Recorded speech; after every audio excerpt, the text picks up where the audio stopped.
step into Hercule Mysteries, where Agatha Christie's Hercule Poirot solves baffling cases. In the shadowed halls of Blackthorn Manor, a scream pierces the night. Sir Reginald Vane lies dead, a bloodied statuette beside him. Who struck the fatal blow in this locked estate? Was it the grieving widow, clutching a secret pearl from a forbidden past? Her defiant daughter, hiding her own fears? Or the nervous solicitor, his fingerprints damningly clear? Enter Hercule Poirot, the brilliant detective whose little grey cells unravel lies. As secrets unravel and motives collide, one question burns. What was Sir Reginald's shocking announcement, and why did it cost him his life?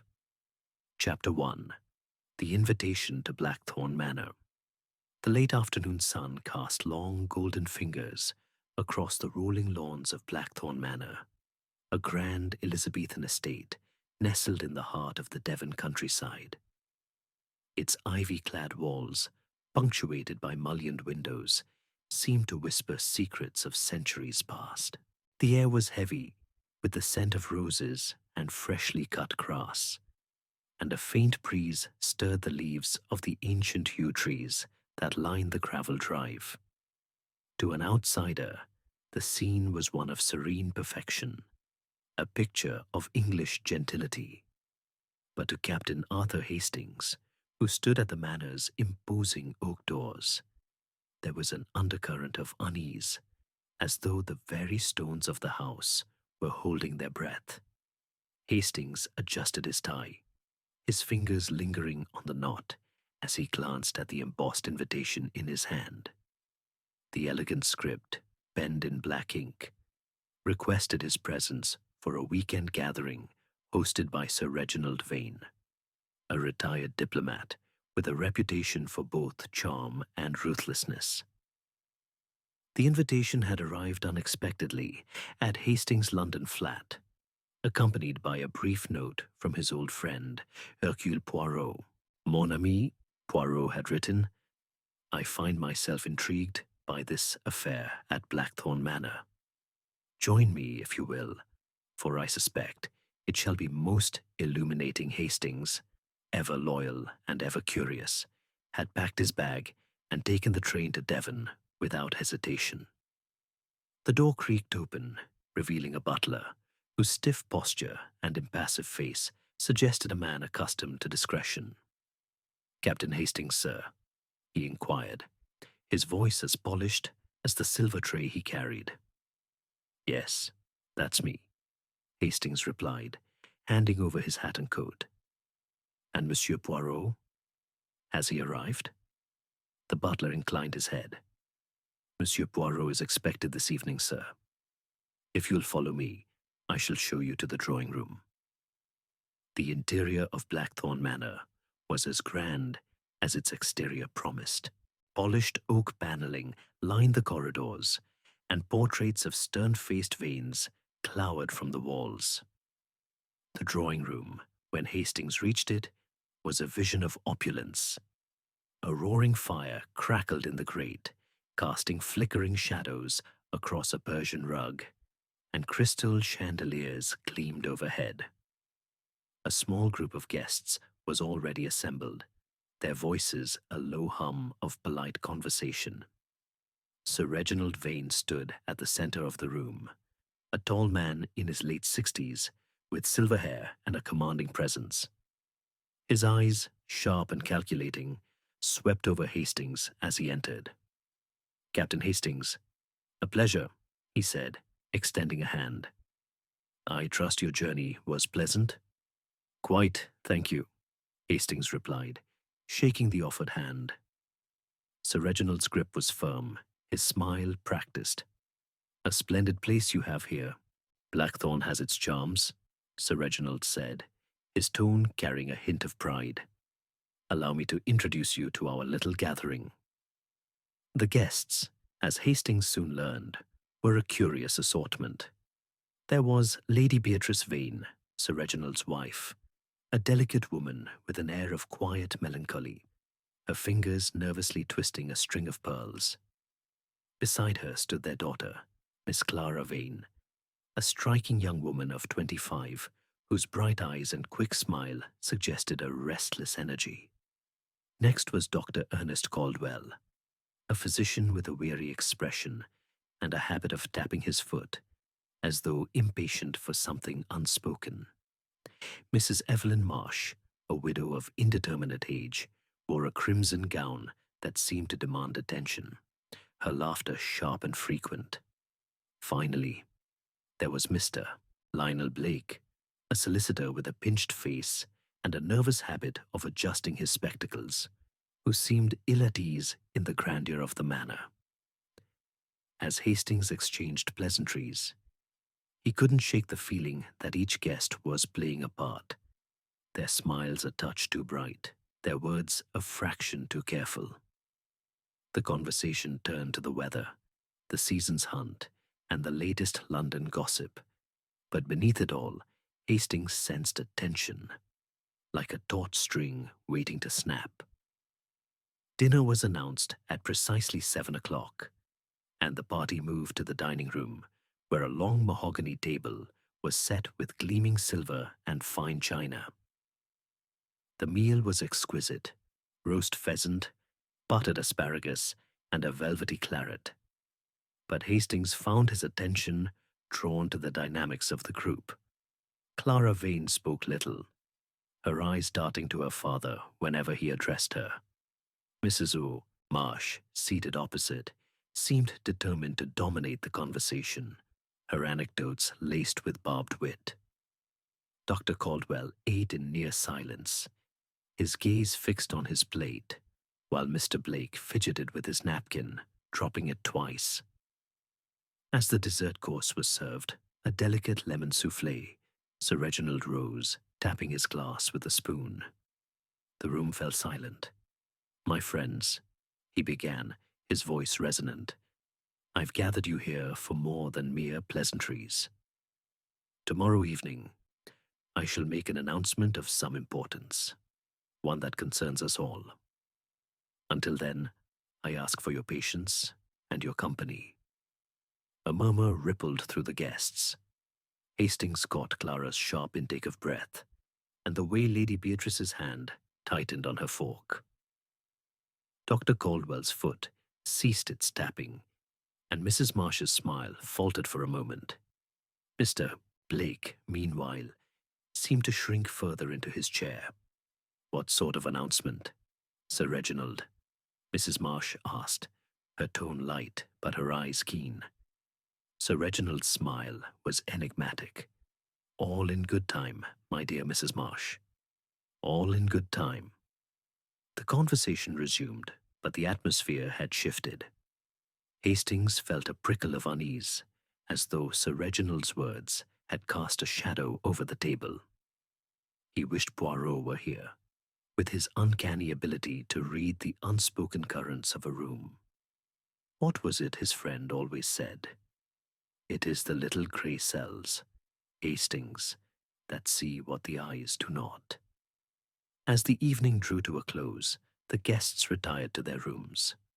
Hastings, assigned a comfortable chamber overlooking the gardens, stood at the window, watching the moon rise over the yews. The manor was quiet now, save for the distant creak of floorboards and the faint hoot of an owl. Yet something in the stillness felt wrong, as though the house itself were waiting for an inevitable storm. He glanced at his watch.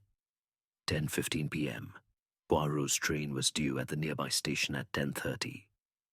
Hastings smiled to himself, imagining his friend's fastidious complaints about the English railway system. But the smile faded as he recalled Sir Reginald's cryptic words. An announcement of importance, one that concerned them all. What could it mean? And why did the faces of the guests, polite, poised, perfect, seem to hide so much? Hastings turned from the window, unaware that within hours Blackthorn Manor would be shaken by a crime that would demand all of Hercule Poirot's brilliance to unravel. Chapter 2. The Shadow Falls. The clock in Blackthorn Manor's grand hall Struck midnight, its chimes echoing through the silent corridors like a solemn warning. Captain Hastings, unable to sleep, sat in his room, penning a letter to his wife by the dim glow of a bedside lamp. The unease that had settled over him during dinner lingered, sharpened by the oppressive stillness of the house. He had hoped the act of writing would calm his nerves, but each creak of the old manor seemed to carry a whisper of foreboding. Outside, a sudden gust rattled the window panes, and Hastings glanced up, his pen pausing mid-sentence. The moon, so clear earlier, was now obscured by rolling clouds, casting the gardens into darkness. He shook his head, chiding himself for his fancies. "Too much imagination, old chap," he muttered, echoing Poirot's frequent teasing. Yet the feeling persisted, a nagging sense that something was amiss. At precisely 12:47 a.m., the silence shattered. A piercing scream tore through the house, high and desperate, followed by a heavy thud that seemed to shake the very walls. Hastings leapt to his feet, his heart pounding. The sound had come from the floor below, near the main staircase. Without pausing to grab his dressing gown, he flung open his door and hurried into the corridor. The hallway was dimly lit by flickering wall sconces, their light casting eerie shadows on the oak paneling. Other doors were opening now, and the guests of Blackthorn Manor emerged, their faces pale and eyes wide with alarm. Clara Vane, wrapped in a silk shawl, clutched the banister, her breath coming in short gasps. "What was that?" she whispered, her voice trembling. "I don't know," Hastings replied, striving to keep his tone steady. "Stay here, Miss Vane." "I'll go see Doctor." Ernest Caldwell appeared next, his medical bag already in hand, his expression grim. "That was no ordinary sound," he said curtly. "Lead the way, Captain." Together, they descended the grand staircase, their footsteps muffled by the thick carpet. Mrs. Evelyn Marsh followed close behind, her crimson gown replaced by a hastily donned robe, her usual composure frayed. Mr. Lionel Blake, spectacles askew, trailed at the rear, muttering nervously to himself. Lady Beatrice Vane was nowhere to be seen. At the foot of the staircase, they found the source of the disturbance. Sir Reginald Vane lay sprawled across the marble floor of the entrance hall, his body unnaturally still. A dark pool of blood spread beneath his head, gleaming wetly in the lamplight. His eyes, so sharp and commanding at dinner, stared blankly at the ceiling. A heavy bronze statuette, depicting a rearing horse, lay beside him, its base stained with blood. Clara let out a choked cry and turned away, burying her face in her hands. Dr. Caldwell knelt beside the body, his fingers searching for a pulse. After a moment, he looked up, his face ashen. "He's dead," he said quietly. "Blunt force trauma to the skull, I'd wager." This statuette was the weapon. "Murder," Mrs. Marsh said, her voice low but steady. "It must be." Who could have done this? Hastings felt a chill run through him. The statuette, he recalled, had stood on a side table in the drawing room, just beyond the dining area. Someone had carried it here, wielded it with lethal force. He glanced at the assembled group, their faces a mixture of shock and suspicion. "We must secure the scene," he said, falling back on his military instincts. "No one touch anything until the police arrive." "And where is Lady Beatrice?" Mr. Blake asked, his voice high with anxiety. "Shouldn't she be here?" As if on cue, a soft sob came from the shadows near the library door. Lady Beatrice emerged, her face pale as porcelain, her pearls clutched tightly in her hand. "Reginald," she whispered, her eyes fixed on her husband's body. "Oh God, what has happened?" Dr. Caldwell moved to her side, guiding her gently to a chair. "Sit, Lady Beatrice. You're in shock. We all are." Hastings scanned the hall, his mind racing. The front doors were locked, the windows secured. Blackthorn Manor, with its high walls and isolated grounds, was a fortress. Whoever had killed Sir Reginald was almost certainly still among them. The thought sent a shiver down his spine. It was then that he heard the unmistakable sound of a motor car crunching up the gravel drive. Headlights flashed through the windows, and moments later, the butler opened the door to admit a small, impeccably dressed figure. Hercule Poirot stepped into the hall, his patent leather shoes gleaming, his moustache perfectly waxed despite the late hour. His sharp green eyes took in the scene with a single sweeping glance. "Mon ami Hastings," he exclaimed, though his voice carried a note of concern. "What is this chaos I find? I arrive, expecting a quiet weekend, and instead, I see tragedy." Hastings hurried to his friend's side, relief washing over him. "Poirot, thank God you're here. Sir Reginald Vane, he's been murdered." Poirot's eyes narrowed as he approached the body, his movements precise and deliberate. He knelt beside Sir Reginald, careful not to disturb the scene, and studied the statuette, the blood, the position of the body. "A blow to the head, oui," he murmured, "delivered with force and with intent. This is no accident." He rose, brushing an imaginary speck of dust from his sleeve, and turned to the assembled guests. "Mesdames et messieurs," he said, his voice calm but commanding, "a crime has been committed here tonight. Hercule Poirot will find the truth, but I require your cooperation. No one is to leave this house until I have spoken with each of you." A murmur of unease passed through the group. Clara's eyes darted to her mother, who sat motionless, staring at the floor. Mrs. Marsh crossed her arms, her lips pursed. Dr. Caldwell nodded curtly, while Mr. Blake seemed to shrink further into himself. Poirot turned to Hastings, lowering his voice. "Tell me, mon ami, what did you observe this evening?" "The little details, they are everything." Hastings recounted the dinner, Sir Reginald's cryptic announcement, the strained dynamics among the guests. Poirot listened intently, his head tilted slightly, his fingers steepled before him. "Most interesting," he said when Hastings finished. "This announcement of Sir Reginald's, it is, I think, the key. But for now, we must preserve the scene and gather the facts." He turned to the butler, who stood rigidly by the door. "Monsieur, summon the local police at once, and ensure that no one enters or leaves this hall." As the butler hurried off, Poirot's gaze returned to the body. "The statuette," he mused, almost to himself. "It is heavy, oui, but not so heavy that any here could not have lifted it.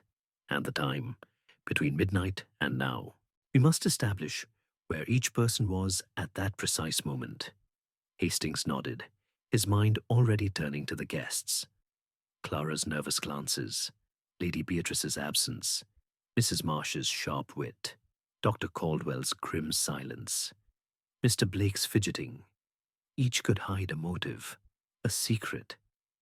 And then there was the announcement Sir Reginald had promised, a revelation that had never come. The storm outside broke at last, rain lashing against the windows as thunder rumbled in the distance. In the flickering light of the hall, Hercule Poirot stood, a small figure amidst the grandeur of Blackthorn Manor, his little grey cells already at work, unraveling the threads of a crime that would shake the house to its foundations. Chapter 3. The Arrival of Hercule Poirot. The rain battered Blackthorn Manor relentlessly, its rhythm a grim counterpoint to the tension within the entrance hall. The local police had been summoned, but the storm had delayed their arrival, leaving the guests of the manor trapped in a suffocating silence. Sir Reginald Vane's body lay covered with a sheet, the bronze statuette now carefully placed on a nearby table. Its bloodied base a silent accusation. Hercule Poirot stood at the center of the scene, his small frame radiating an authority that belied his stature. His sharp green eyes moved from face to face, cataloging every nervous glance, every tightened jaw. Captain Hastings, standing near the grand staircase, watched his friend with a mixture of awe and anticipation. He had seen Poirot unravel mysteries before, but there was something about this case, the oppressive grandeur of the manor, the cryptic promise of Sir Reginald's announcement, that felt particularly sinister.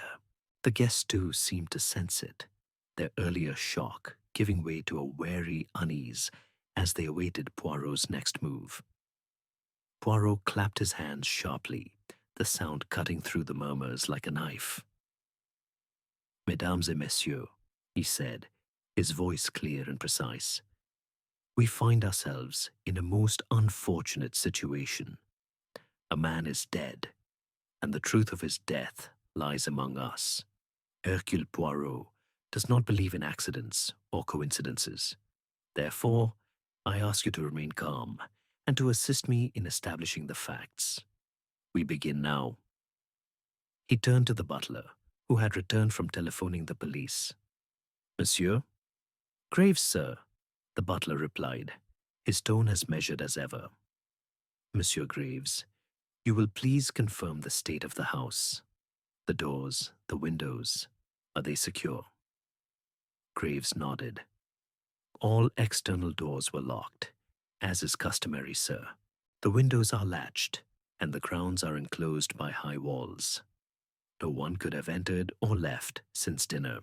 "Bon," Poirot said, his eyes gleaming. "A closed circle, then. The murderer is among us." A collective intake of breath followed his words, and Hastings noticed Clara Vane's hand tighten on her mother's arm. Poirot gestured to a nearby sitting room, its door ajar. "We shall conduct our inquiries here, one by one. Captain Hastings, you will assist me by taking notes. Monsieur Graves, please ensure the others remain in the drawing room until called." Hastings followed Poirot into the sitting room, a cozy space lined with bookshelves and lit by a single lamp. Poirot settled into a high-backed chair, arranging himself with the precision of a man who valued order above all else. "Now, Hastings," he said softly, "observe closely. The truth lies not only in what is said, but in what is not said. The glance, the hesitation, the too quick reply." The first to be interviewed was Lady Beatrice Vane. She entered slowly, her face pale and her hands trembling as she clutched her pearls. Poirot rose, offering her a chair with a courteous bow. "Madame, I am most sorry for your loss," he said, his voice gentle but firm. "But I must ask you to recount your movements this evening, particularly between midnight and the moment of the scream." Lady Beatrice's eyes flickered to the floor. I was in my room," she said faintly. "I retired after dinner, around 10 o'clock. I was reading, unable to sleep. Then I heard the scream and came downstairs." Poirot tilted his head, his moustache twitching slightly. "And you saw nothing unusual before this?" "No one in the corridor, no sound out of place." She shook her head, her fingers twisting the pearls until one snapped free, rolling across the floor. Hastings bent to retrieve it, but Poirot's sharp glance stopped him. "Leave it, mon ami," he said quietly. "Madame, you are certain you were in your room at, say, 12:30? "Yes," she whispered, though her voice wavered. I think so." Poirot nodded, dismissing her with a polite smile. As she left, he murmured to Hastings, "The pearl. Hastings. It is a small thing, but significant. She is nervous, and her alibi is vague. We shall see next, came Clara Vane, her earlier distress replaced by a defiant spark in her eyes. She sat without being asked, crossing her arms. I suppose you think I had something to do with it, she said, her voice sharp. Well, I didn't. I was in my room, writing letters, when I heard the scream. Poirot raised an eyebrow. Letters, mademoiselle? At such an hour? Clara flushed. I couldn't sleep. I often write late at night. It helps me think. And what were you thinking of, mademoiselle? Poirot asked, his tone deceptively mild. Perhaps your father's announcement, the one he promised for tomorrow. Clara's eyes narrowed. I don't know what he was going to say. He didn't tell me. Poirot leaned forward slightly. But you have a guess, no? A daughter knows her father's mind, even when he does not speak it. For a moment, Clara seemed about to retort, but she bit her lip and looked away. I don't know, she repeated. I was in my room. That's all. As she left, Poirot tapped his fingers on the arm of his chair. She is hiding something, Hastings. The letters, perhaps they exist, but they are not the whole truth. Dr. Ernest Caldwell was next, his medical bag still clutched in one hand. His weary expression had hardened into one of guarded professionalism. I was in my room, reviewing patient notes, he said, before Poirot could ask. I heard the scream at approximately 12:47 and came downstairs immediately. Poirot's eyes gleamed. You are precise with the time, Doctor. You looked at a clock. Caldwell nodded. My pocket watch. I always check the time when something unusual occurs. It's a habit. And what else did you hear, Doctor? Before the scream, perhaps a footstep, a door? Caldwell hesitated, his foot tapping briefly before he stilled it. Nothing out of the ordinary. The house was quiet. Poirot dismissed him, his expression unreadable. Mrs. Evelyn Marsh followed, her robe replaced by a fresh gown, as though she had taken the time to dress for the interview. Her laughter was gone, replaced by a cool, assessing gaze. I was asleep, she said simply. The scream woke me. I came down and saw. Well, you know what I saw. You sleep soundly, madame? Poirot asked. No disturbances before the scream. None, she replied, her voice firm. I'm a light sleeper, Monsieur Poirot. I would have heard anything unusual. Finally, Mr. Lionel Blake entered, his spectacles fogging slightly as he wiped them with a handkerchief. I was in my room, he stammered, reading legal documents. I heard the scream and came at once. Poirot's gaze was piercing. You are nervous, Monsieur Blake. Why is this? Blake's hands shook. It's a murder, isn't it? Who wouldn't be nervous? Poirot smiled faintly. Indeed. But some are more nervous than others. When Blake left, Poirot turned to Hastings. Each has an alibi, yet none is complete. The times they are vague, except for the good doctor, who is perhaps too precise, and the pearl, Hastings. Mark it well. It fell not by accident, I think. The distant wail of a police siren interrupted his thoughts. Poirot rose, straightening his tie. The authorities arrive, but they will not see what Hercule Poirot sees. Come, mon ami. We have much to do before the truth reveals itself. As they stepped back into the hall, Hastings glanced at the covered body of Sir Reginald.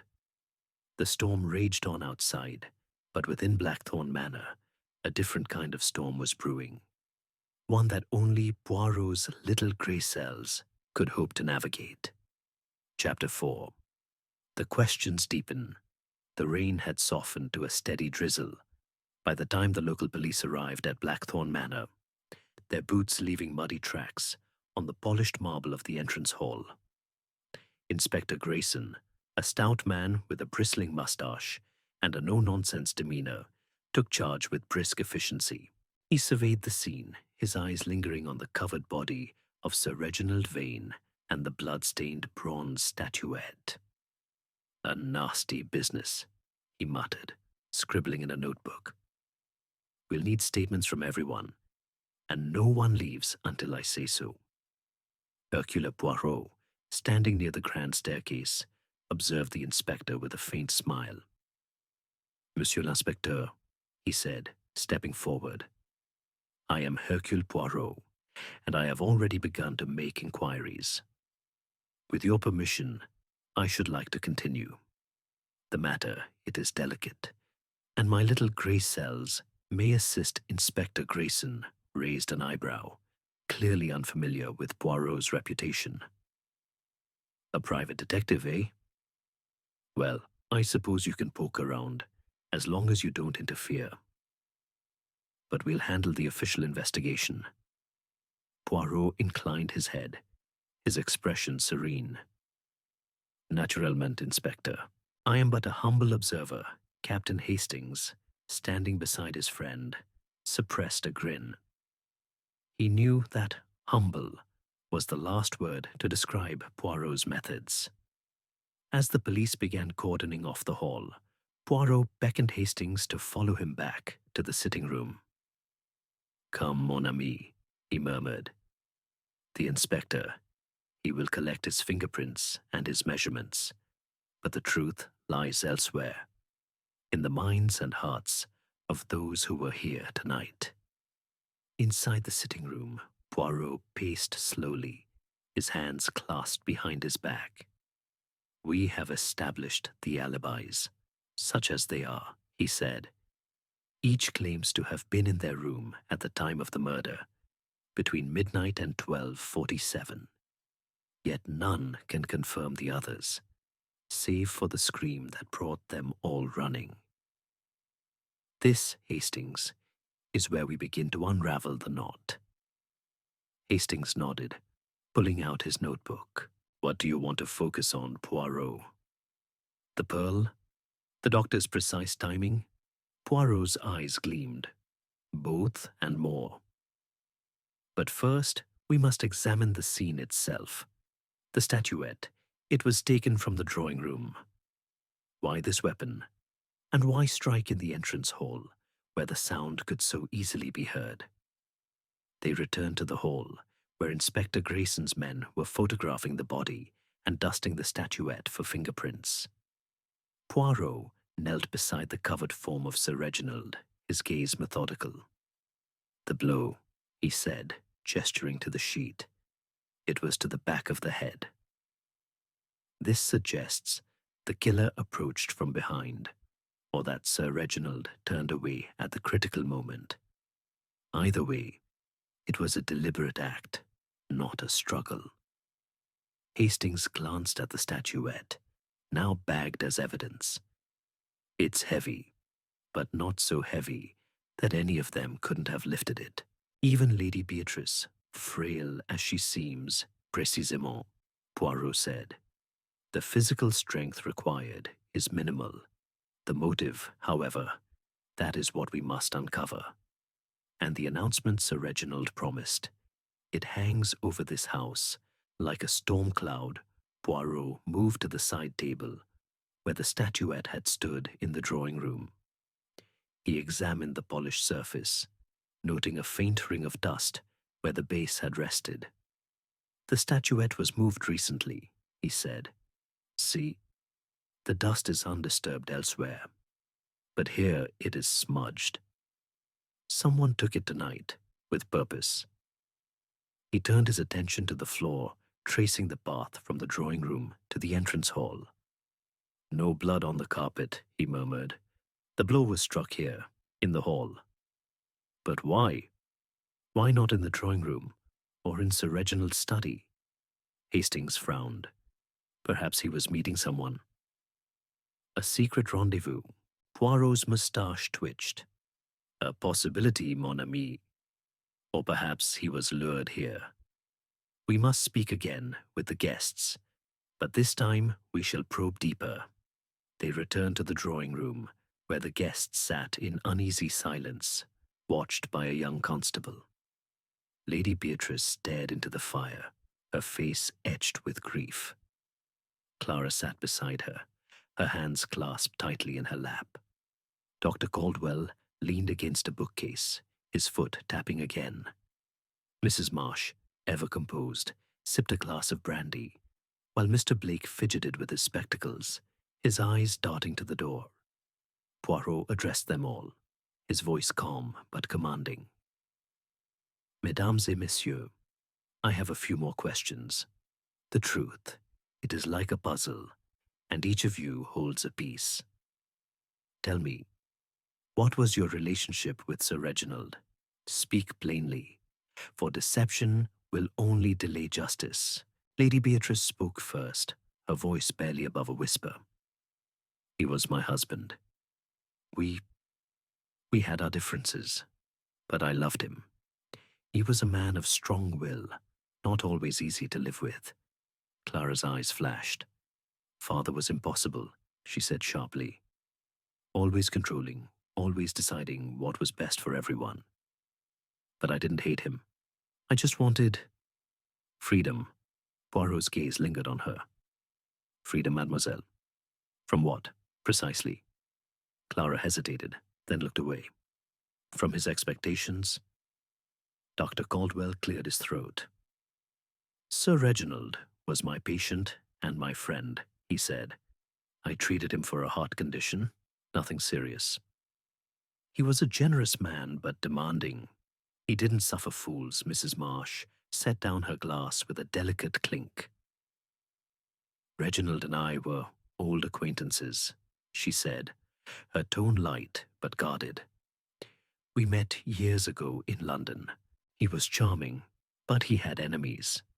A man in his position always does. And you, Monsieur Blake? Poirot asked, turning to the solicitor. Blake's hand shook as he adjusted his spectacles. I was Sir Reginald's legal adviser. He trusted me with his affairs. That's all. Poirot's smile was enigmatic. Affairs, monsieur? Of business? Or of another kind? Blake flushed. Business, of course. I don't know what you're implying. Poirot raised a hand, placating. I imply nothing. I seek only the truth. One final question. Where were you at precisely 12:30 this night? The answers came quickly, each echoing their earlier alibis. In their rooms, reading, writing, sleeping.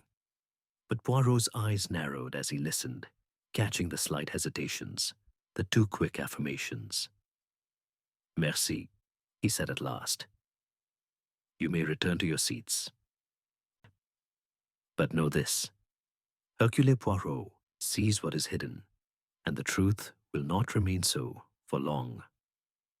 As the guests dispersed, Poirot pulled Hastings aside. The pearl, Hastings, he said softly. Lady Beatrice dropped it during our first interview, but I have seen her necklace since. It is intact, no missing beads. So where did this pearl come from? And why was she so nervous? Hastings frowned. You think she's lying? I think, Poirot said, that everyone is lying, in one way or another. But the pearl, it is a clue. And the announcement, it is the key. We must learn what Sir Reginald intended to reveal.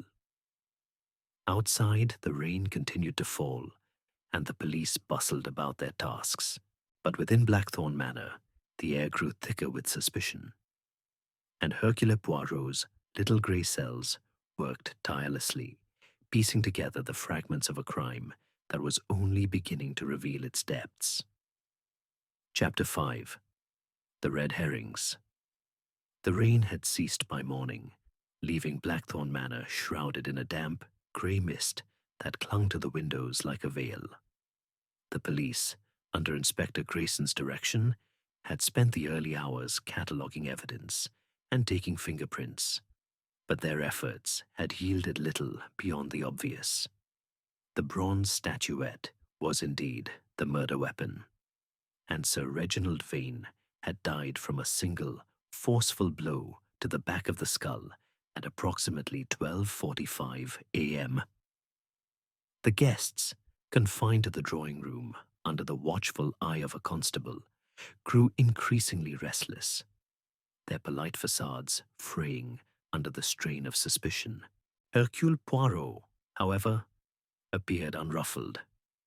He stood in the entrance hall, his hands clasped behind his back, his eyes fixed on the spot where Sir Reginald's body had lain. Captain Hastings, ever at his side, noted the familiar glint in his friend's gaze, a sign that the little grey cells were at work, sifting through the tangle of clues and contradictions. "Poirot," Hastings said, keeping his voice low. "The police seem convinced it's a straightforward case. They're focusing on Mr. Blake, you know. His nervousness, his role as Sir Reginald's solicitor. They think he might have had access to sensitive information, perhaps a motive tied to money." Poirot's moustache twitched with a faint smile. The good Inspector Grayson, he sees the obvious and stops there. "Monsieur Blake is nervous, oui, but nervousness is not a confession. It is a distraction, what do you English call it? A red herring. We must look beyond it." Hastings frowned. "But Blake was fidgeting all through dinner, and his alibi is weak. He says he was reading legal documents. But who reads contracts at midnight?" "Précisément," Poirot replied, his eyes gleaming.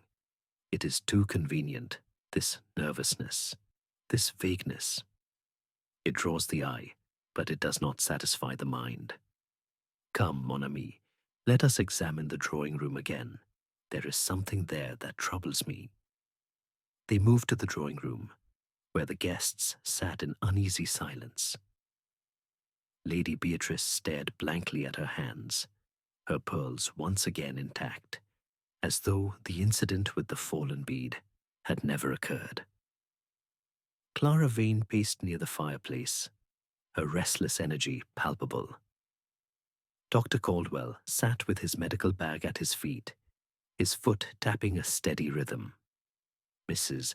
Marsh, ever poised, leafed through a magazine, though her eyes flicked up frequently to watch the others. Mr. Blake, predictably, was adjusting his spectacles, his face pale. Poirot's gaze settled on the side table, where the bronze statuette had stood. He ran a finger along the edge, noting the faint smudge in the dust he had observed earlier. "This table," he said softly. "It tells a story. The statuette was taken from here, carried to the hall, and used to kill Sir Reginald. But why this weapon? There are knives in the dining room, a poker by the fire. Why choose something so heavy, so conspicuous?" Hastings shrugged. Perhaps it was the nearest thing at hand. Poirot shook his head. "Non, Hastings. The killer chose with purpose. The statuette is not only heavy, but also symbolic. A rearing horse, a sign of power, of dominance. Sir Reginald was a man of power, was he not? The choice of weapon, it speaks to the motive." Before Hastings could respond, Inspector Grayson entered, his notebook in hand.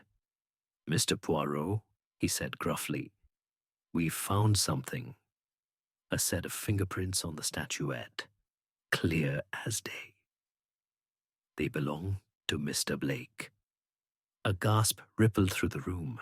Blake's spectacles slipped from his fingers, clattering to the floor. I didn't do it," he stammered, his voice rising. "I touched the statuette earlier, during dinner. I was admiring it, that's all." Grayson's eyes narrowed. "Admiring it, were you? And what about those legal documents you were reading? Sir Reginald's will, perhaps. Word is, he was planning to change it. Did you stand to lose something, Mr. Blake?" Blake's face turned ashen. "No. I mean, yes, he mentioned revising his will, but I had no reason to harm him. I'm his solicitor. not his enemy. Poirot raised a hand, his voice calm but commanding. Monsieur l'Inspecteur, a moment. Fingerprints. They are useful, but they do not tell the whole story. Monsieur Blake touched the statuette, he says, during dinner. Can anyone confirm this? Clara Vane spoke up, her voice sharp. I saw him. He was standing by the table, holding it, just before we went in to dine. He said something about the craftsmanship. Grayson grunted, unconvinced. Convenient. We'll be taking you in for questioning, Mr. Blake. As the constable led Blake away, Poirot turned to Hastings, his expression thoughtful. A red herring, as I said. The fingerprints, they are too obvious, too perfect. The true killer would not be so careless. But this accusation, it serves a purpose. It shifts our attention. Hastings frowned. You think someone planted the fingerprints? Not planted, no, Poirot said, but used. The statuette was touched by many, perhaps, during the evening. The killer knew this and chose it deliberately, knowing suspicion would fall elsewhere. Poirot's gaze swept the room, lingering on each guest. Lady Beatrice's hands trembled slightly, her pearls catching the light. Clara's pacing had stopped, but her eyes were fixed on her mother. Dr. Caldwell's tapping foot had stilled, his face impassive. Mrs. Marsh closed her magazine with a snap, her smile tight. Let us consider the alibis again, Poirot said, addressing the group. Each of you claims to have been in your room at 12:30. Yet the scream came at 12:47. 17 minutes, mesdames et messieurs, time enough to move through this house, to strike a blow, to return unnoticed. Tell me, did any of you hear anything before the scream? A footstep, a door? Silence greeted his question, but Poirot's eyes caught the faintest flicker in Dr. Caldwell's expression. Doctor, he said, his voice soft but insistent, you are a man of precision. You noted the time of the scream, 12:47, by your pocket watch. Did you hear nothing else? Caldwell hesitated, his fingers tightening on his bag. I thought I heard a door creak, perhaps 10 minutes earlier. But it was faint. I assumed it was the house settling. Poirot nodded, his expression unreadable. Merci, doctor. A creak. It is a small thing, but it matters. As the guests dispersed under the constable's watchful eye, Poirot pulled Hastings aside. The creak, Hastings? It is a clue, but not the only one. The pearl, the fingerprints, the choice of weapon. These are pieces of the puzzle. But the heart of it lies in Sir Reginald's announcement. We must discover what he intended to reveal, for it is the spark that set this fire. Hastings nodded, his mind racing. Do you think Blake is innocent then? Innocent of murder? Perhaps, Poirot said, but he knows more than he says. As do they all. Come, mon ami, we shall walk the grounds. Sometimes the air, it clears the mind. As they stepped into the misty gardens, the weight of Blackthorn Manor seemed to lift slightly, but the shadow of the crime lingered. Poirot's little grey cells were at work, and Hastings knew that the red herrings, however convincing, would not distract him for long. Chapter 6. A clue in detail. The mist hung low over Blackthorn Manor's gardens, curling around the ancient yews and lending an ethereal quality to the morning. Hercule Poirot, his overcoat buttoned tightly against the damp, walked slowly along the gravel path, his patent leather shoes crunching softly. Captain Hastings followed, his breath visible in the chilly air, his mind turning over the events of the night. The murder of Sir Reginald Vane had cast a pall over the estate, and the weight of suspicion seemed to press down on every stone and leaf. Poirot paused near a stone bench, his sharp eyes scanning the ground. The gardens, Hastings, he said, his voice low but clear. They are a place of beauty, but also of secrets. Like the house, they hold clues, if one knows where to look. Hastings frowned, glancing at the neatly trimmed hedges and flower beds. Clues out here, Poirot? The murder happened inside. Poirot's moustache twitched with a faint smile. The crime, oui, but the truth? It moves like a shadow, slipping through walls and windows.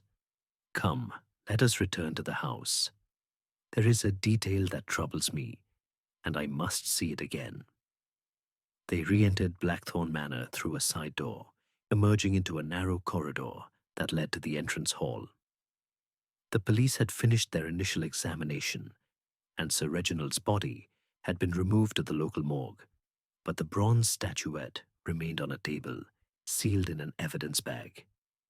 Inspector Grayson was conferring with a constable near the staircase, his notebook bristling with notes.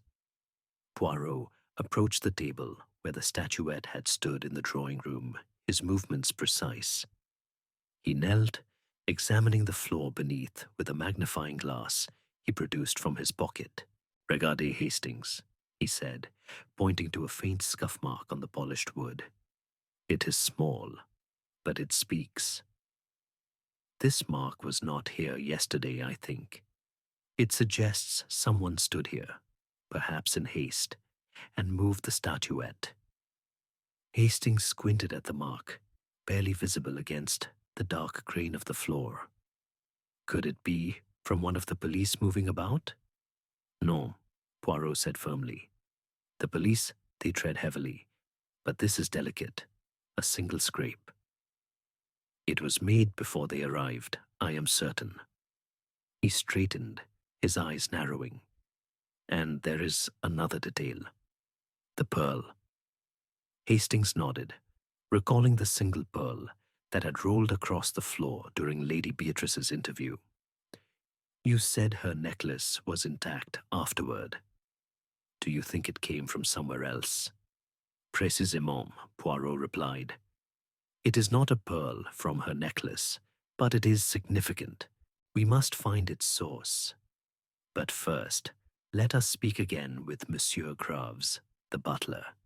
He sees all, yet says little." They found Graves in the dining room, overseeing the preparation of a modest breakfast for the guests. The butler's face remained impassive, but his eyes betrayed a flicker of fatigue.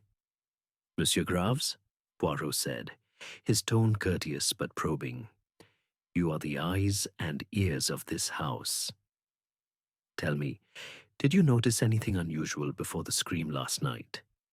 A guest out of place, perhaps, or an object moved?" Graves hesitated, his hands clasped behind his back.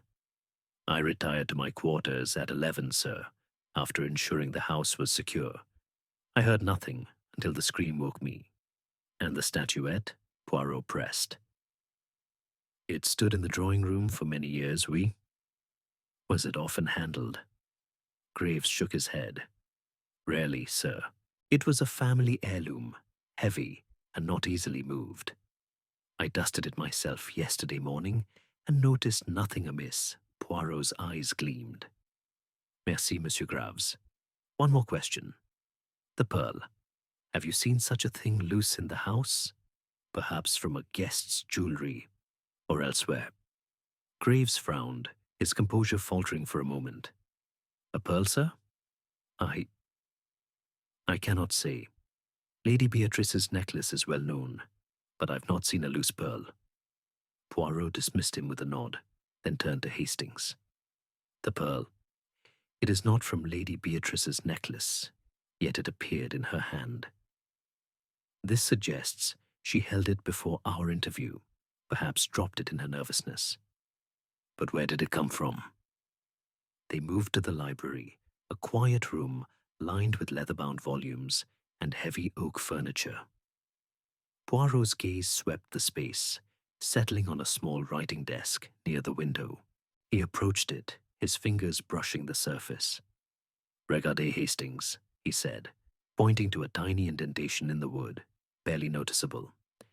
"It is the size of a pearl, is it not?" Hastings leaned closer, his eyes widening. "You think the pearl came from here? But why would Lady Beatrice have a pearl at this desk?" Poirot did not answer immediately. Instead, he opened the desk's drawer, revealing a collection of pens, papers, and a small velvet pouch.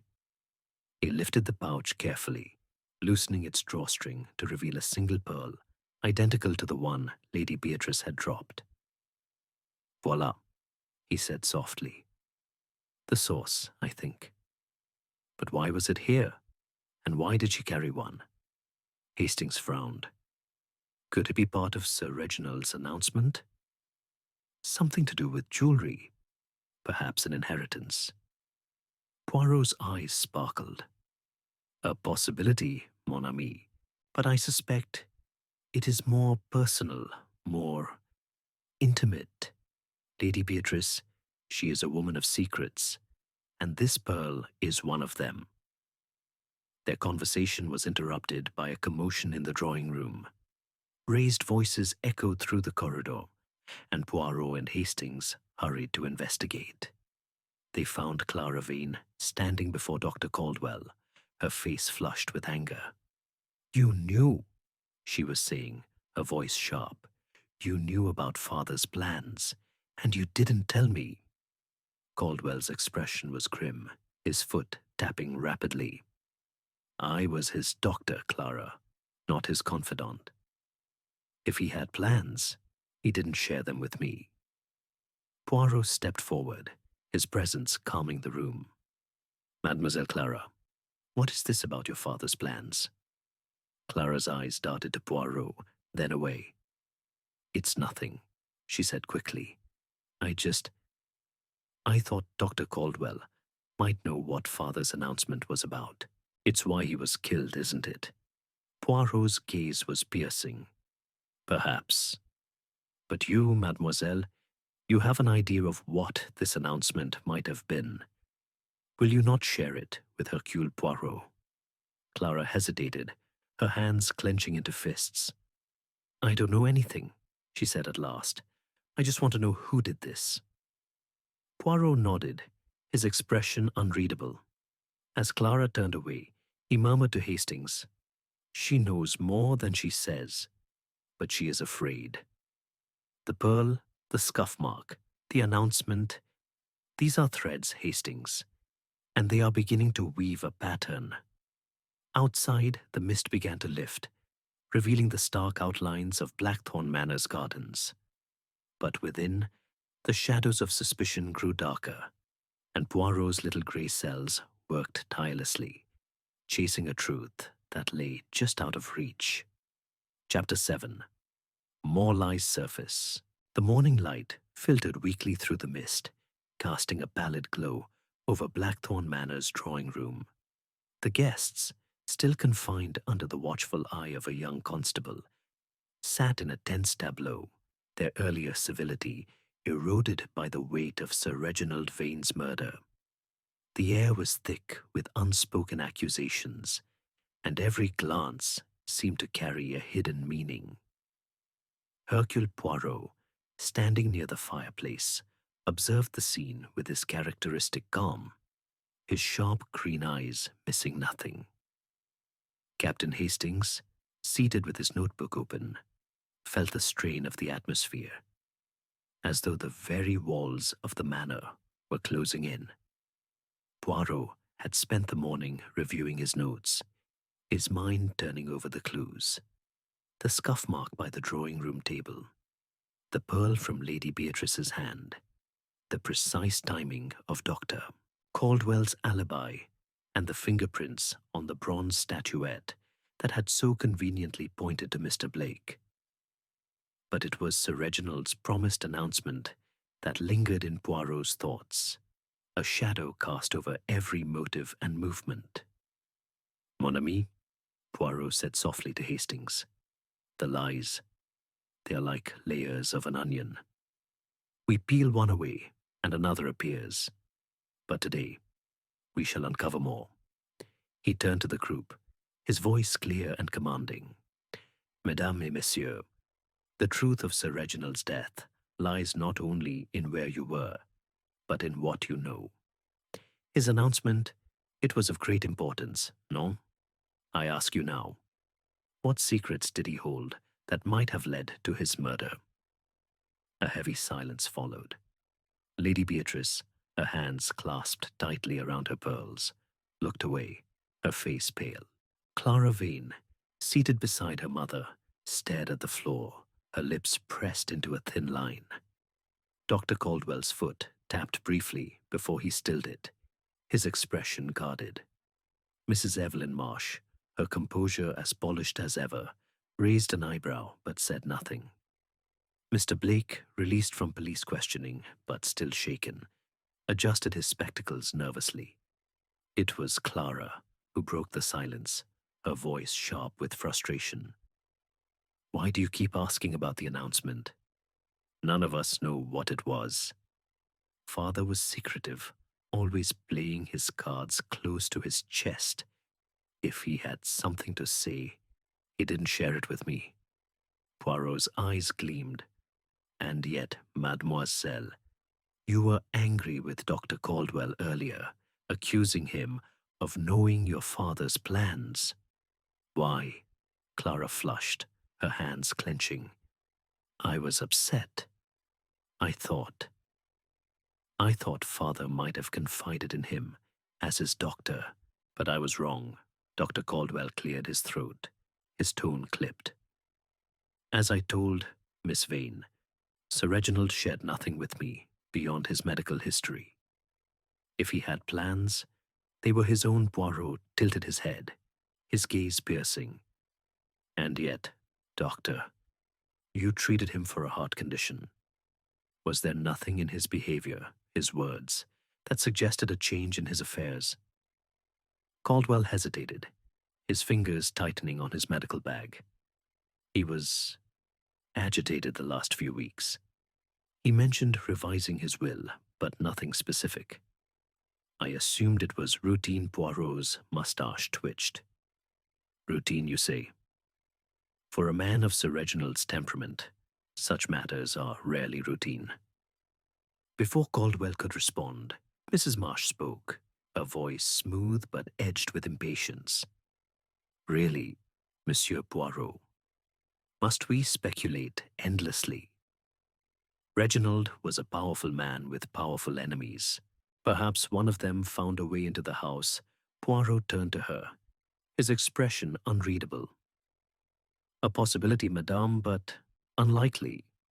The house was locked, the windows secure. No, the enemy was already here, among us. A murmur of unease rippled through the room. Lady Beatrice's hands trembled, and a single pearl slipped from her grasp, rolling across the carpet. Hastings moved to retrieve it, but Poirot's sharp glance stopped him. Leave it, mon ami, he said softly. It is the second time, Madame Vane, that a pearl has fallen. Tell me, why do you carry such a thing? Lady Beatrice's eyes widened, her voice barely a whisper. I don't know what you mean. It's just my necklace. Poirot stepped closer, his voice gentle but insistent. No, madame. The pearl you dropped last night was not from your necklace, nor is this one. They are from the velvet pouch in the library desk, are they not? The room fell silent, every eye on Lady Beatrice. Her face drained of color, and she seemed to shrink into her chair. I found it there, she stammered. Years ago. It was a gift, a keepsake. I sometimes carry it, for comfort. A gift? Poirot asked, his tone deceptively mild. From whom, madame? Lady Beatrice's lips parted, but no sound came. Clara stood abruptly, her voice shaking. Leave her alone. She's grieving, can't you see? What does a pearl have to do with anything? Poirot raised a hand, calming the air. Everything, mademoiselle, has to do with something. The pearl is a clue, and it points to a secret. Perhaps a secret worth killing for? As Clara sat, her eyes blazing, Poirot turned to Mr. Blake. Monsieur, you are Sir Reginald's solicitor. You mentioned he planned to revise his will. What changes did he propose? Blake's hand shook as he adjusted his spectacles. He wanted to alter the beneficiaries. He didn't say who, only that it would affect the family. I was to draft the new will this weekend. A gasp escaped Lady Beatrice, and Clara's head snapped up. Affect the family? Clara said, her voice low. What does that mean? Blake shrank under her gaze. I don't know. He was vague as always. He said it would be clear. After his announcement, Poirot's eyes narrowed. And you, Monsieur Blake, did you benefit from the current will? Blake flushed. No, I mean, only my usual fees as his solicitor. Nothing more, Poirot nodded, his expression enigmatic. Merci. We shall speak again. As the guests dispersed, Poirot pulled Hastings aside, his voice low. The lies, they multiply. The pearl, it is tied to Lady Beatrice's past. Perhaps a lover, a regret. The will, it is the spark that ignited this crime. But whose inheritance was threatened? Hastings frowned. Clara seems protective of her mother. Do you think she knew about the will?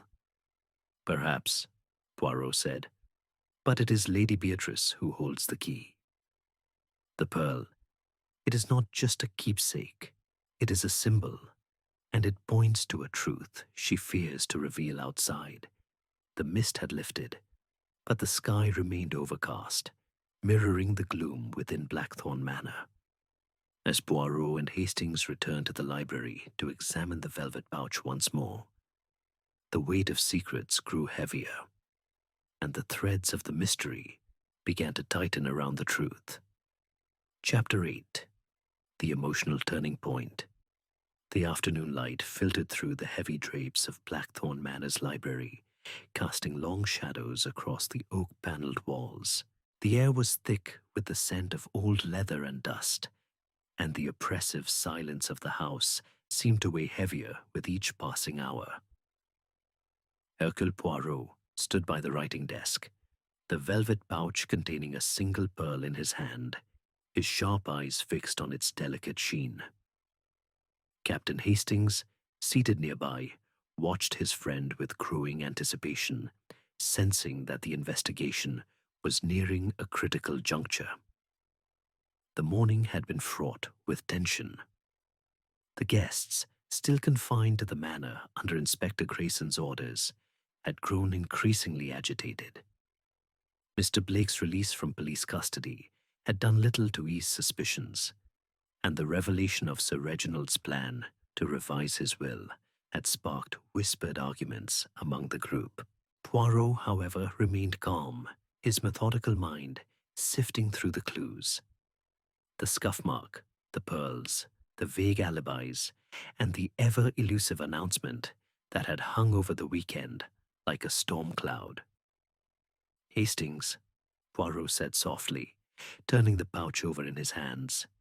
The pearl is a key, but it unlocks a door to the heart, not the mind. Lady Beatrice, she carries a secret, one that connects to Sir Reginald's death. We must press her, gently but firmly, to reveal it. Hastings nodded, though he felt a pang of unease. She's fragile, Poirot. Losing her husband like this, it's taken a toll. Are you sure she's ready to talk? Poirot's moustache twitched with a faint smile. The fragility, mon ami, it is sometimes a mask. Lady Beatrice is stronger than she appears, and her secret, it is the crack in the facade of this crime. They found Lady Beatrice in the drawing room, seated alone by the fire, her hands clasped tightly in her lap. The other guests had been moved to the dining room for lunch, leaving her in a rare moment of solitude. Her face, pale and drawn, lifted as Poirot and Hastings entered, her eyes wary. Madame, Poirot said, his voice gentle but authoritative, I must speak with you alone. It is a matter of great importance. Lady Beatrice's fingers tightened on her pearls, but she nodded. Very well, Monsieur Poirot. What do you wish to know? Poirot settled into a chair opposite her, his posture impeccable. The pearl, madame. The one you dropped last night, and another today. They are not from your necklace, yet you carry them. They come from the pouch in the library desk, do they not?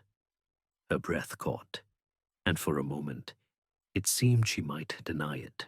But then her shoulders sagged, and a single tear traced a path down her cheek. Yes, she whispered. They are from the pouch. I kept them there, hidden away. Poirot leaned forward, his eyes kind but unrelenting. And why, madame? What do these pearls mean to you? Lady Beatrice's voice trembled as she spoke, her words coming slowly, as though drawn from a deep well of pain. They were a gift from a long time ago, before I married Reginald, from someone I loved, someone I lost. I kept them as a reminder, a private thing. Reginald never knew Hastings felt a surge of sympathy, but Poirot's expression remained focused. This someone, madame, was it a man who might have caused your husband concern? A secret that could have been part of his announcement? Her eyes widened, and she shook her head vehemently. No. It was years ago, long before Clara was born. It has nothing to do with this. Poirot's gaze softened, but his voice remained firm. And yet, madame, you carried a pearl last night, at the moment of your husband's death. Why? Lady Beatrice's hands shook, and another tear fell. I don't know. I was nervous, thinking of the past. When I heard the scream, I was holding it, and it slipped from my hand during your questions. It means nothing, I swear. Poirot studied her for a long moment, then nodded. Merci, madame. You have been most helpful. As they left the drawing room, Hastings turned to Poirot, his brow furrowed. Do you believe her, Poirot? That the pearls are just a keepsake, unrelated to the murder? Poirot's eyes gleamed. I believe she speaks part of the truth, mon ami. The pearls are a keepsake, oui. But they are also a symbol of something deeper, a regret, a betrayal, perhaps a motive. Her tears, they are genuine, but they hide as much as they reveal. Their conversation was interrupted by a sudden outburst from the dining room. Clara Vane's voice, sharp and anguished, cut through the door. You're lying. You knew what father was planning, and you're hiding it. Poirot and Hastings hurried to the scene, finding Clara standing before Mrs. Marsh, her face flushed with anger. The other guests watched, frozen, as Mrs. Marsh raised a hand, her expression icy. Clara, dear, you're hysterical. I knew nothing of Reginald's plans, and I resent the accusation. Dr. Caldwell stepped forward, his voice calm but strained. Clara, please. This isn't helping anyone, Clara whirled on him, her eyes blazing. You're all keeping secrets. Father was going to change everything, wasn't he? And one of you couldn't stand it. Poirot clapped his hands sharply, silencing the room. Mademoiselle Clara, enough. Your anger, it is understandable, but it clouds the truth. Tell me, what makes you so certain your father's announcement was the cause of his death? Clara's breath hitched, and she seemed to falter. I overheard him a few days ago on the telephone. He said something about setting things right and that it would shock everyone. I thought it was about the will, or maybe something about mother. Poirot's eyes narrowed. And you did not mention this before because... Clara looked away, her voice barely audible. I didn't want to make things worse for mother. She's been through enough, Poirot nodded, his expression enigmatic. Merci, mademoiselle. You have given us much to consider. As the guests returned to their meal, Poirot pulled Hastings aside, his voice low. The announcement, "It is the heart of this crime." Clara's words confirm it. Sir Reginald planned to set things right. But what wrong was he correcting? And who stood to lose the most? Hastings frowned. Lady Beatrice's secret, perhaps? Or something tied to the will? Perhaps, Poirot said. But the pearls, they point to a past that intersects with the present. And Clara, she protects her mother, but she also fears her father's truth. We are close, mon ami, to a revelation. The afternoon stretched on, the manor heavy with secrets. As Poirot returned to the library to examine the desk once more, Hastings felt the weight of the case pressing down. A crack had appeared in the facade of Blackthorn Manor, and through it, the truth was beginning to emerge. Chapter 10. The Reveal. The drawing room of Blackthorn Manor was suffused with a tense hush, the flickering fire casting long shadows across the faces of the assembled guests. Lady Beatrice's confession, though not an admission of murder, had cracked the fragile veneer of composure among them. Her tear-streaked face, framed by the ever-present pearls, was a portrait of anguish, while Clara clung to her mother's arm, her eyes blazing with a mix of fear and defiance. Dr. Ernest Caldwell sat rigidly, his foot still, his expression unreadable. Mrs. Evelyn Marsh's cool smile had vanished, replaced by a wary intensity. Mr. Lionel Blake, his spectacles fogged with nervous perspiration, seemed to shrink into his chair. Inspector Grayson and his constables stood by the door, their notebooks at the ready, while Captain Hastings, seated beside Hercule Poirot, felt his pulse quicken. The moment of truth had arrived. Poirot stood at the center of the room, his small frame radiating an almost palpable authority. His green eyes, sharp and unyielding, swept over the group, and when he spoke, his voice was clear and deliberate, each word chosen with precision. Mesdames et messieurs, he began, we have reached the heart of this tragedy. Sir Reginald Vane was murdered not by chance, but by design, a design woven from secrets, fears, and motives hidden in plain sight. Tonight, Hercule Poirot shall reveal the truth, step by step. Using the little grey cells, he paused, letting the weight of his words settle. Let us begin with the crime itself. Sir Reginald was struck down in the entrance hall at approximately 12:45 a.m. with a bronze statuette taken from this very room. The blow was to the back of the head, delivered with force and intent. The house was locked, the windows secure. The killer, therefore, was one of you. A murmur of unease rippled through the room, but Poirot raised a hand, silencing it. First, the clues. The scuff mark by the drawing room table, where the statuette stood, tells us it was moved in haste. The fingerprints of Monsieur Blake, they were found on the statuette, but they are a distraction. A red herring, as you English say. Monsieur Blake touched it during dinner, as Mademoiselle Clara confirmed. The true killer used this to shift suspicion. Blake exhaled audibly, his relief palpable, but Poirot's gaze moved on. Then, there is the pearl.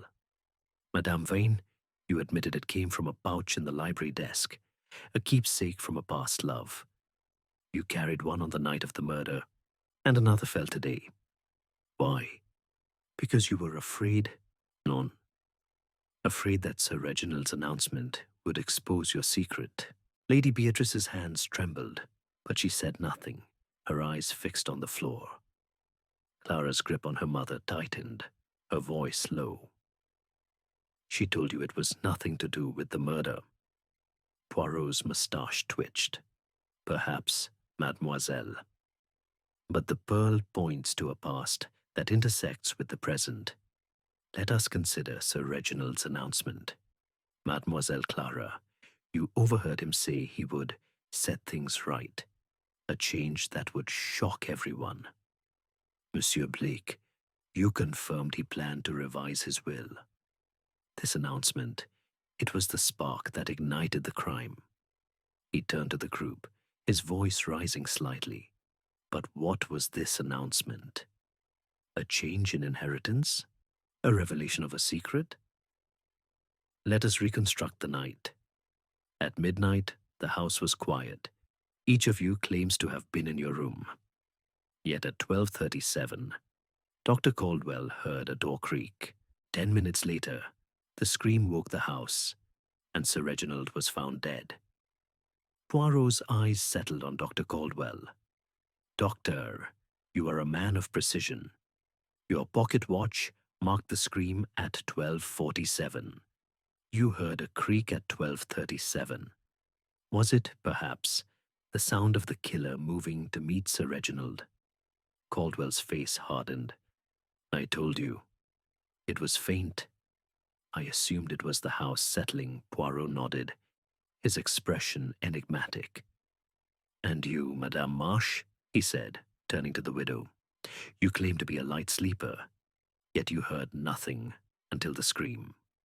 Curious, for a woman so observant. Mrs. Marsh's eyes narrowed. I don't care for your tone, Monsieur Poirot. I was asleep, as I said. Poirot's gaze shifted to Clara. Mademoiselle, you protect your mother fiercely. Did you fear Sir Reginald's announcement would harm her? Or was it you who could not bear what he planned to reveal? Clara's face flushed. I didn't kill him. I loved my father, even if he was difficult. Poirot raised a hand, his voice calm but unrelenting. Let us consider the sequence. Sir Reginald was in the entrance hall, alone at 12:45. Why? I propose he was lured there, perhaps by a note, a whisper, a promise. The killer took the statuette from this room, struck him from behind, and returned to their place before the scream. Madame Vane's scream alerted the house. He paused, his eyes locking onto Lady Beatrice.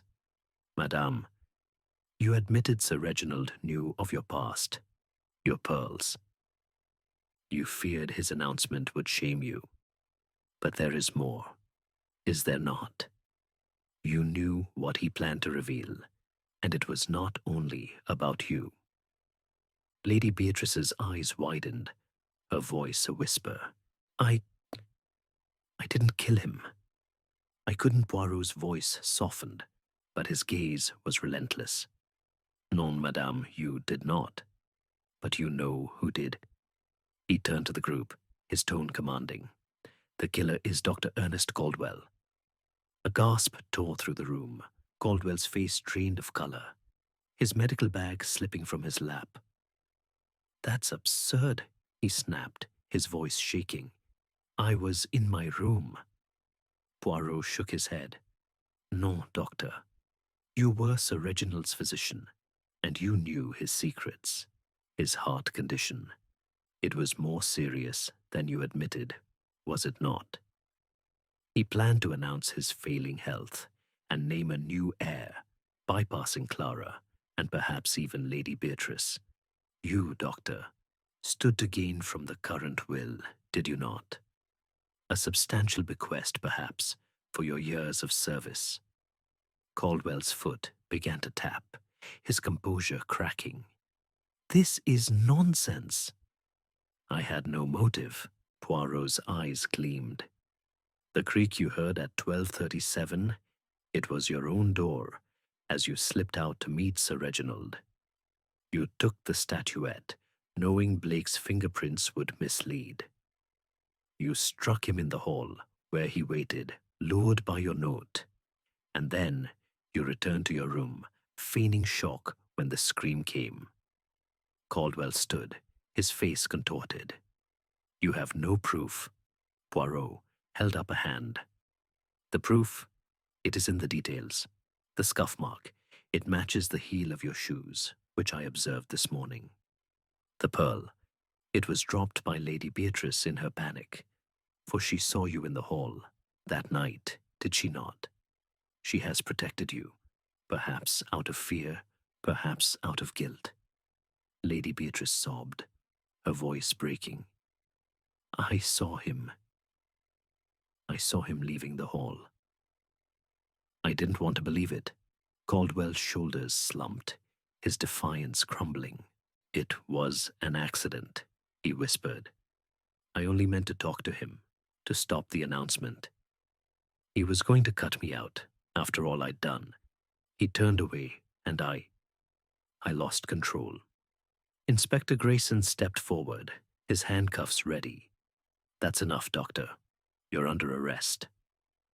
As Caldwell was led away, the room fell silent, the weight of the truth settling over it. Poirot turned to Hastings, his voice low.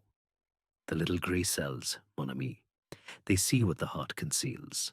The fire crackled softly, and Blackthorn Manor seemed to exhale, its secrets finally laid bare. Chapter 11. The Reflection. The fire in Blackthorn Manor's drawing room had dwindled to embers, casting a soft, flickering glow over the now quiet room. The guests, shaken by Dr. Caldwell's confession and arrest, had dispersed to their chambers, their faces etched with relief, guilt, or lingering shock. The oppressive weight that had hung over the manor seemed to lift, if only slightly, as the truth of Sir Reginald Vane's murder was laid bare. Outside, the mist had cleared, and a pale moon illuminated the gardens, lending an air of calm to the once tense estate. Hercule Poirot stood by the window, his hands clasped behind his back, his sharp green eyes fixed on the moonlit hues. Captain Hastings, seated in an armchair with his notebook closed, watched his friend in silence, marveling at the clarity with which Poirot had unraveled the tangled threads of the crime. The little Belgian detective, with his fastidious habits and unyielding logic, had once again proven the power of his little grey cells. Poirot, Hastings said at last, breaking the silence. You were remarkable tonight. The way you pieced it all together, the scuff mark, the pearl, Caldwell's precise timing. It was like watching a puzzle come together. Poirot turned, his moustache twitching with a faint smile. Merci, mon ami. But it is not the puzzle itself that matters, but the human heart at its center. The crime, it is always a reflection of desire, fear, or desperation. Dr. Caldwell, he was driven by fear of losing what he believed was his due. Hastings leaned forward, his brow furrowed. But how did you know it was Caldwell? The fingerprints pointed to Blake, and Lady Beatrice's pearls seemed so significant. Poirot moved to the fireplace, warming his hands by the dying embers. The fingerprints, they were the red herring designed to mislead. Monsieur Blake's nervousness made him an easy target, but it was too obvious. The true killer would not leave such an evident trace. The pearl, it was a clue to Lady Beatrice's secret, but also to her presence in the hall that night. She saw Caldwell, and her fear for him, or perhaps for herself, kept her silent. He paused, his eyes distant. The scuff mark by the drawing-room table. It matched the heel of Caldwell's shoe, a detail I confirmed this morning. His precision with the time of the scream, 12:47, was too perfect, a sign of a man aware of every second. And the creak he heard at 12:37. It was his own door as he left to meet Sir Reginald. The note, the statuette, the blow, all were planned, though he claimed it was an accident. Hastings shook his head, still processing the revelation. And Sir Reginald's announcement? Was it really about his health and the will? Oui, Poirot said, his voice soft. Sir Reginald's heart condition was graver than Caldwell admitted.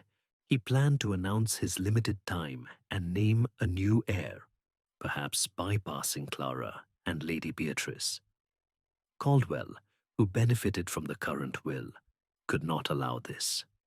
His desperation drove him to act. Hastings sighed, glancing at the empty chairs where the guests had sat. Poor Lady Beatrice. Her secret about the pearls, her past love, it must have tormented her, thinking it might be exposed. Poirot nodded, his expression thoughtful. The human heart, it carries many burdens. Lady Beatrice's pearls were a symbol of a love lost, but also of her fear of losing her place in this house.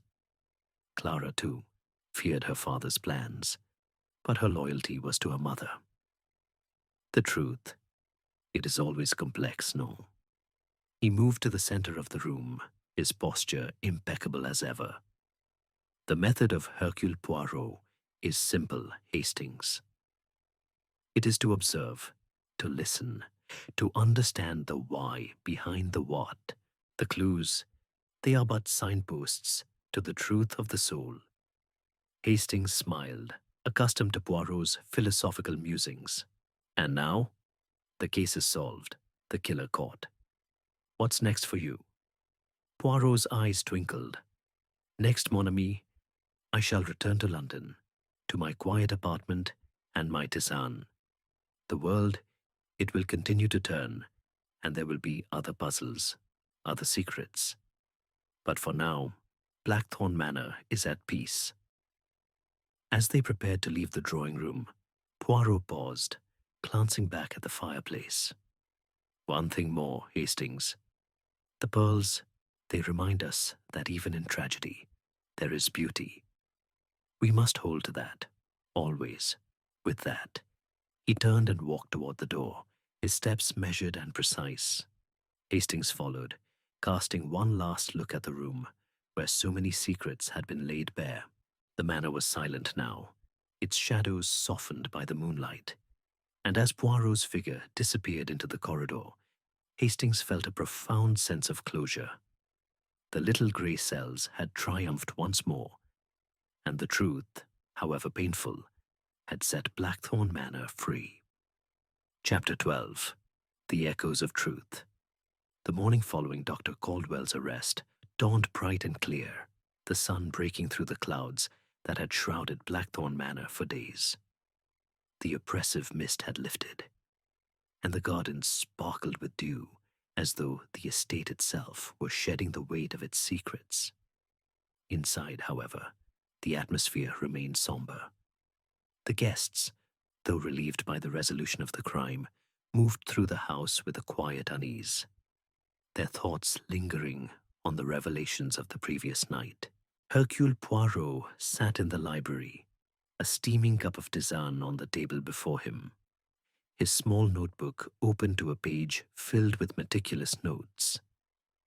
Captain Hastings, standing by the window, gazed out at the rolling lawns, his mind still grappling with the intricacies of the case. The image of Dr. Caldwell's defeated slump as he confessed, Lady Beatrice's tearful admission, and Clara's fierce protectiveness replayed in his thoughts. Poirot's brilliance had brought clarity, but the human cost of the truth weighed heavily. Poirot, Hastings said, turning from the window. You were certain it was Caldwell. But what if Lady Beatrice hadn't broken down? Would you have trapped him without her admission? Poirot sipped his tisane, his eyes half closed in contemplation. Mon ami, the truth, it is like a river. It finds its way, no matter the obstacles. Lady Beatrice's confession was a catalyst, oui. But the clues, the scuff mark, the precise timing, the choice of the statuette, they all pointed to Caldwell. Had she not spoken, I would have pressed further, perhaps with a different trap. The guilty, they cannot hide from Hercule Poirot forever. Hastings nodded, though a question lingered. And the pearls? They seemed so central, yet they were more about Lady Beatrice's past than the murder itself. Poirot set down his cup, his moustache twitching with a faint smile. The pearls, they were a window into the heart of Madame Vane. They told us of her fear, her guilt, her secret, a love from long ago that she believed Sir Reginald might expose. This fear made her a witness to Caldwell's movements that night, though she tried to protect him. The pearls, they were not the motive, but they illuminated the path to it. A soft knock interrupted them, and Clara Vane entered, her face pale but composed. She wore a simple grey dress, her vibrant energy subdued. "Monsieur Poirot," she said, her voice steady, "I wanted to thank you for finding the truth, for sparing my mother further pain." Poirot rose, bowing slightly. "Mademoiselle, it is my duty to seek the truth, but I am glad if it brings some peace. Your mother, she is well." Clara's eyes flickered with emotion. "She's resting. This has been difficult. Father's announcement, the pearls, all of it. It's torn her apart, but she's strong. We'll get through this." Poirot's gaze was kind, but searching. "And you, mademoiselle? You feared your father's announcement as well. Was there more you knew?" Clara hesitated, then shook her head. "Only what I told you, that he was going to set things right. I thought it might hurt mother, or me, but I didn't know about Dr. Caldwell. I never imagined he'd—" Her voice broke and she looked away. Poirot nodded. "The human heart, it is complex, no? Your loyalty to your mother, it is admirable. Go to her now, and let time heal what words cannot." As Clara left, Hastings turned to Poirot, his brow furrowed. "Do you think she's still hiding something? She's been so protective of Lady Beatrice." "Perhaps," Poirot said, his tone thoughtful. "But her secret, if it exists, is not one of murder. It is the secret of a daughter who loves her mother, who fears for her. We shall leave it there, for now." The sound of footsteps heralded the arrival of Inspector Grayson, his notebook tucked under his arm. "Mr. Poirot," he said gruffly, "Caldwell's been taken to the station. He's confessed fully. Says he panicked when Sir Reginald confirmed the change to the will. You were right about the note. We found a scrap of it in his room, burned but legible. It lured Sir Reginald to the hall." Poirot inclined his head. "Merci, Inspector. The case, it is closed then?" "As far as I'm concerned," Grayson replied, "though I'll admit your methods are unconventional. Still, you got the job done." Poirot's eyes twinkled. "The little grey cells, they are never conventional, but they are effective." As Grayson left, Poirot turned to Hastings, his expression softening. "Come, mon ami. Let us walk the gardens one last time before we depart. The air, it clears the mind after such dark matters." They stepped into the sunlight, the crisp morning air, a stark contrast to the stifling tension of the manor. The yews stood sentinel, their branches swaying gently, and the roses, still damp with dew, seemed to nod in approval. Poirot paused by the stone bench where they had stood the previous day, his gaze distant. "Hastings," he said softly, "every case, it teaches us something. This one, it reminds us that secrets, they are like shadows. They follow us, but they cannot hide forever. Sir Reginald's death was a tragedy, but it was born of human frailty. We must understand, but not judge too harshly." Hastings nodded, feeling the weight of Poirot's words. "You're right, Poirot. It's a sad business, all of it, but you brought light to it." Poirot smiled, a rare warmth in his eyes. "And you, mon ami, you are the light that keeps me grounded. Now let us return to London.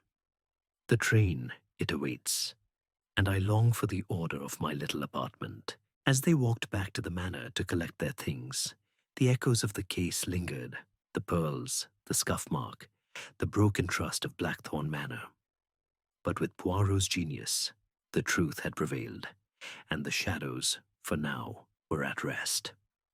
Chapter 13. The Unseen Thread.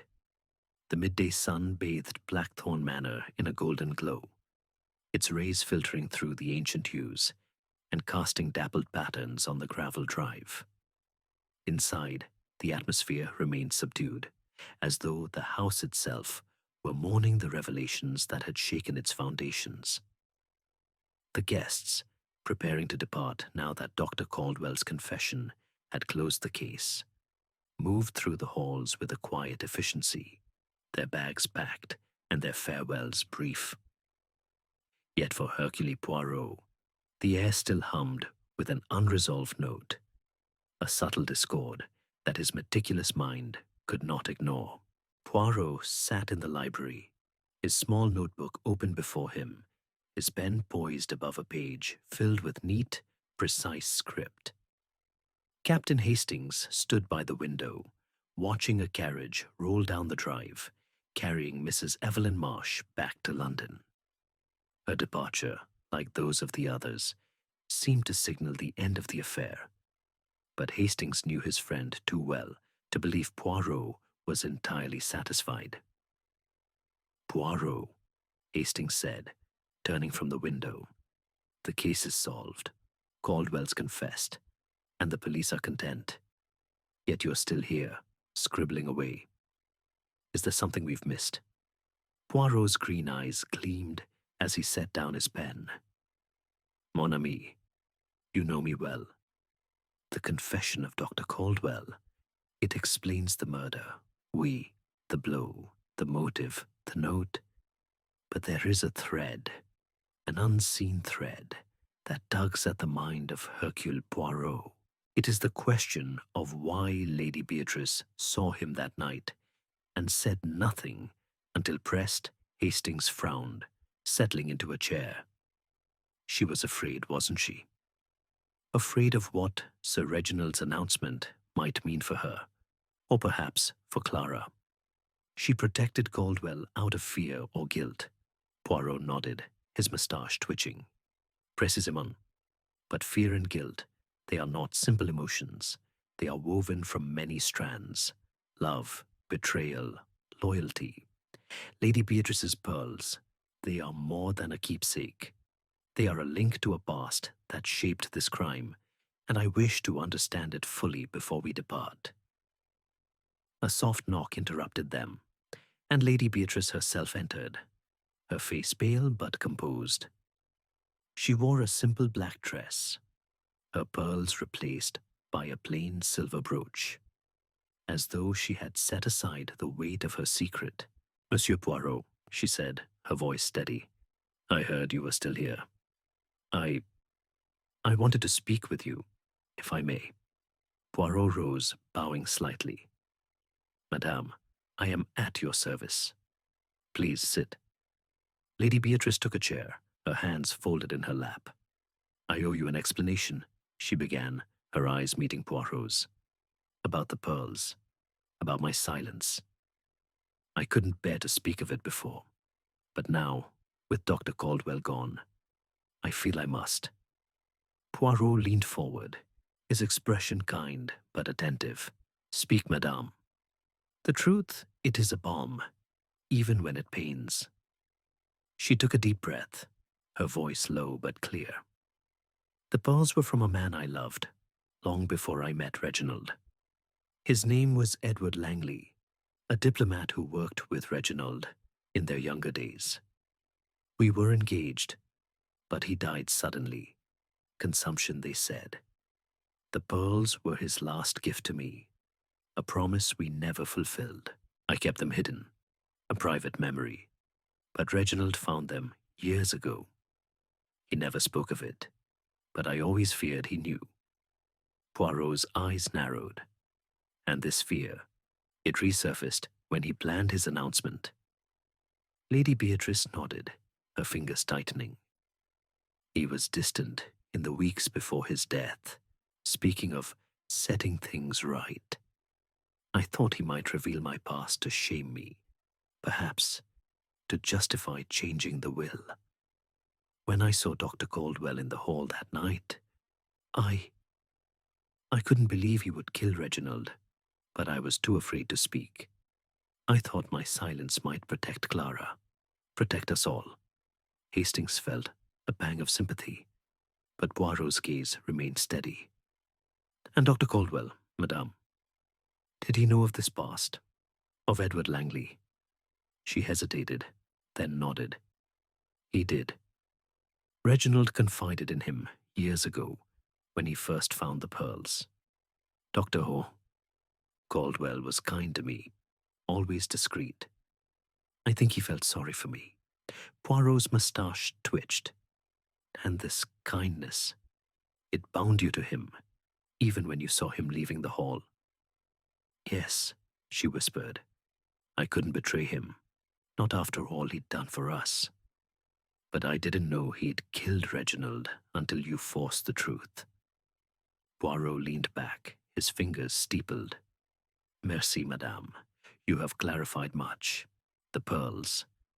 They were a symbol of your past, but also of your fear. Dr. Caldwell used this fear, perhaps, to ensure your silence. You have done well to speak now, Lady Beatrice rose, her eyes glistening. Thank you, Monsieur Poirot. I can never repay you for giving us peace. As she left, Poirot turned to Hastings, his expression thoughtful.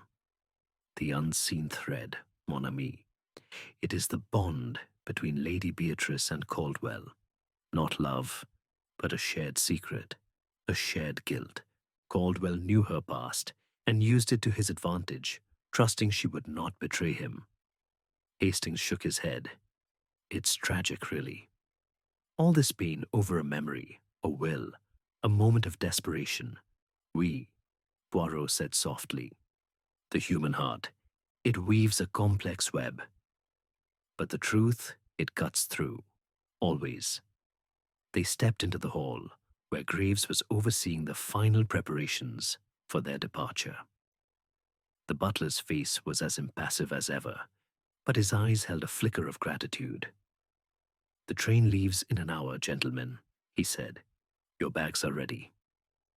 Poirot nodded, adjusting his hat with precision.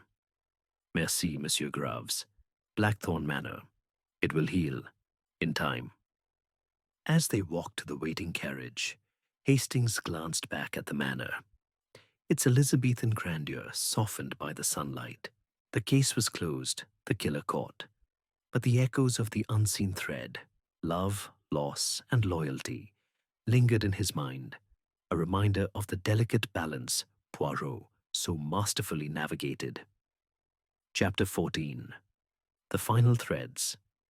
The sun was dipping toward the horizon as Hercule Poirot and Captain Hastings stepped into the carriage that would take them to the train station, leaving Blackthorn Manor behind. The estate's ivy-clad walls and ancient yews seemed to watch their departure, as though reluctant to release the secrets they had guarded. Inside the carriage, Poirot sat with his usual precision, his gloved hands resting on his cane, his green eyes fixed on some distant point. Hastings, beside him, felt a mix of relief and melancholy. The case was solved, Doctor.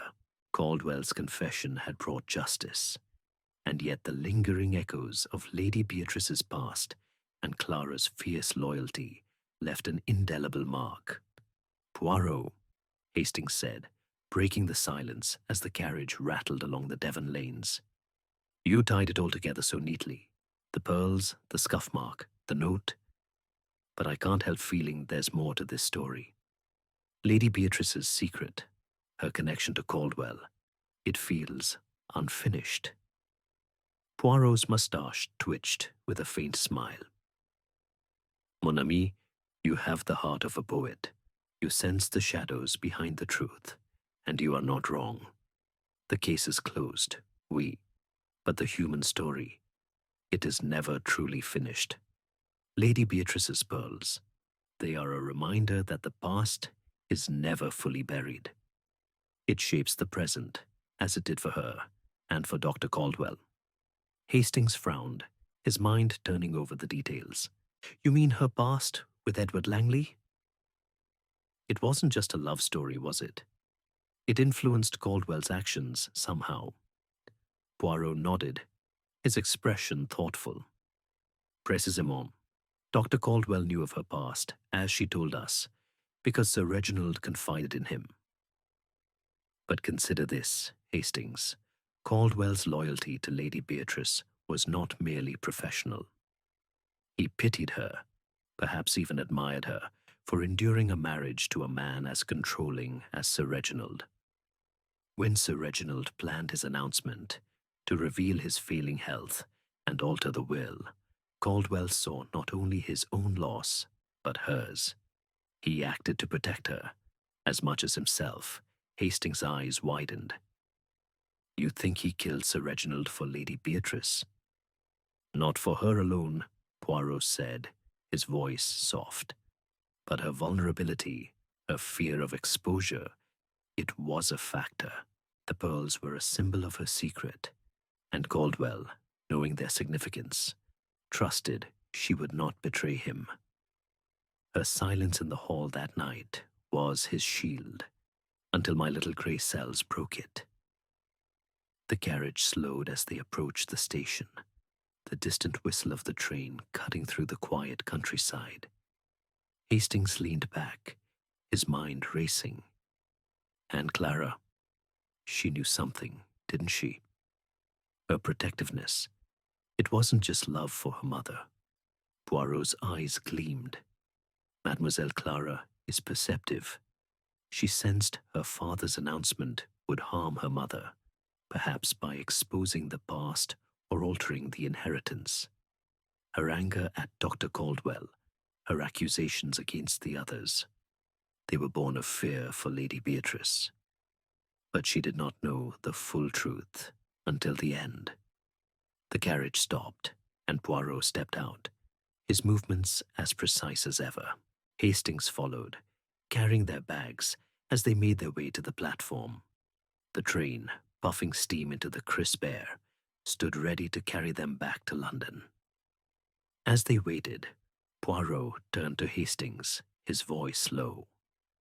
Hastings, this case, it reminds us of the delicate balance of human motives. Dr. Caldwell killed for greed, oui, but also for a misplaced sense of loyalty. Lady Beatrice hid the truth out of shame, and Clara out of love. The pearls, the statuette, the note, they were but tools in a drama of the heart. Hastings nodded, his gaze fixed on the horizon. It's a sad story, Poirot. All that pain, all those secrets, for what?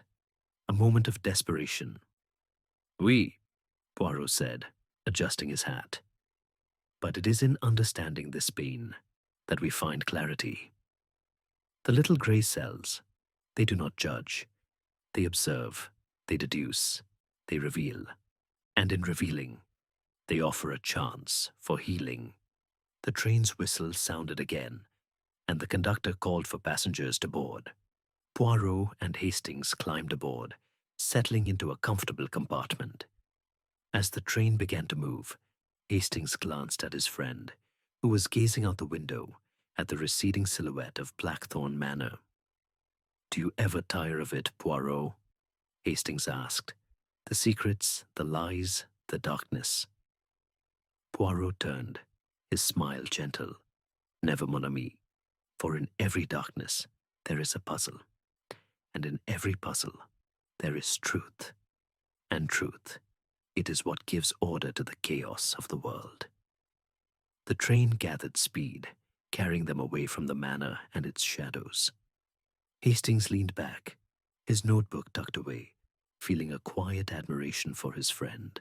The case of Blackthorn Manor was closed, but its lessons of love, betrayal, and the enduring power of truth would linger, a final thread in the intricate tapestry Poirot had so masterfully unraveled. Chapter 15. The departure. The train to London rumbled steadily through the Devon countryside, its rhythmic clatter a soothing contrast to the turmoil that had enveloped Blackthorn Manor. The late afternoon sun cast golden streaks across the rolling hills, and the air, crisp with the promise of autumn, streamed through the slightly open window of the compartment. Hercule Poirot sat with his hands folded neatly over his cane, his green eyes fixed on the passing landscape, though his mind was clearly elsewhere. Captain Hastings, seated opposite, leafed through his notebook, its pages filled with the details of the case: the scuff mark, the pearls, the note, and Dr. Caldwell's confession. The resolution of the murder had brought clarity, but the emotional weight of the truth lingered. Poirot, Hastings said, closing his notebook. This case, it's left me thinking. So much hinged on secrets, on things left unsaid. Lady Beatrice's past, Caldwell's greed, Clara's loyalty. It all feels so human. Do you ever wonder if we've missed something deeper? Poirot turned from the window, his moustache twitching with a faint, knowing smile.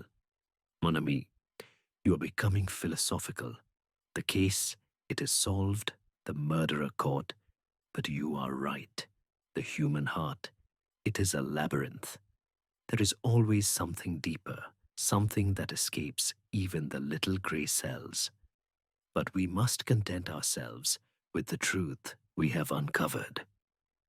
Hastings leaned back, his brow furrowed. Lady Beatrice's confession about Edward Langley, the pearls, it explained her fear, but it also made me wonder about Sir Reginald. Was he really so cruel as to plan to shame her publicly? Poirot's eyes gleamed. Sir Reginald, he was a man of control, of power. His announcement, to set things right, was likely less about cruelty and more about asserting his will one final time. His failing health, as Dr. Caldwell knew, gave him urgency. He wished to shape his legacy, perhaps at the expense of those closest to him. But we shall never know the full extent of his intentions, for the killer silenced him. Hastings nodded, his thoughts drifting to Clara. And Clara, she was so protective of her mother. Do you think she'll be all right after all this? Poirot's expression softened. Mademoiselle Clara is young, but she is strong. She carries the burden of her mother's pain, but also her love. In time, they will heal, together. The truth, it wounds, but it also frees. The train slowed as it approached a small station, the platform bustling with passengers and porters.